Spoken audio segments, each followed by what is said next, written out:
ફરેડીથી અણદાપુર જવાનો માર્ગ દયનીય હાલતમાં છે. કોન્ટ્રાક્ટર અને તંત્રની બેદરકારી સામે આવી છે. 3 વર્ષ પહેલા પ્રધાનમંત્રી ગ્રામ સડક યોજનામાં મંજૂર થયો હતો રોડ.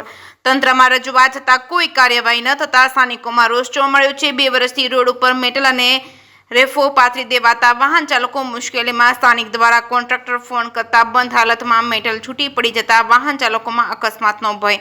કોન્ટ્રાક્ટર દ્વારા રસ્તાનું કામ ચાલુ કરવામાં આવે તેવી સ્થાનિકોની માંગ ઉઠી છે. જે કેસની ગુજરાતી સાથે મયુર પોકાર માલપુર ફરેડીમાંથી સરપંચ વણકરના સવેડા આવી.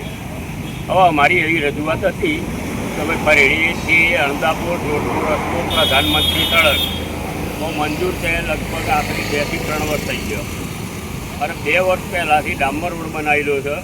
રોડ બનાવેલો છે, ખાલી મેટલ એકલી પાથરેલી છે અને વારંવાર રજૂઆત કાર્યપાલક ઇજનેરને કરવા જઈએ છે તો એ કોન્ટ્રાક્ટરનું નામ આવે, કોન્ટ્રાક્ટરનો નંબર આવે તો કોન્ટ્રાક્ટર કોઈ ફોન ઉપાડતા નથી.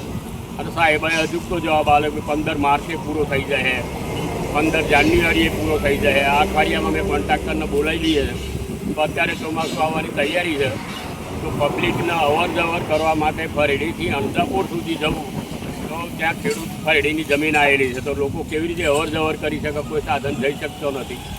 તો વિનંતીથી તત્પરે આ રોડનું કામ પૂરું થવું જોઈએ એવી અમારી અપેક્ષા છે. અને આ કાર્યપાલક ઇજનેરને શું છે કે પછી કોન્ટ્રાક્ટરને શું છે એ મને કંઈ ખબર પડતી નથી. જેથી સત્વરે તાત્કાલિક ધોરણે આ બાબતે યોગ્ય નિર્ણય લેવા વિનંતી.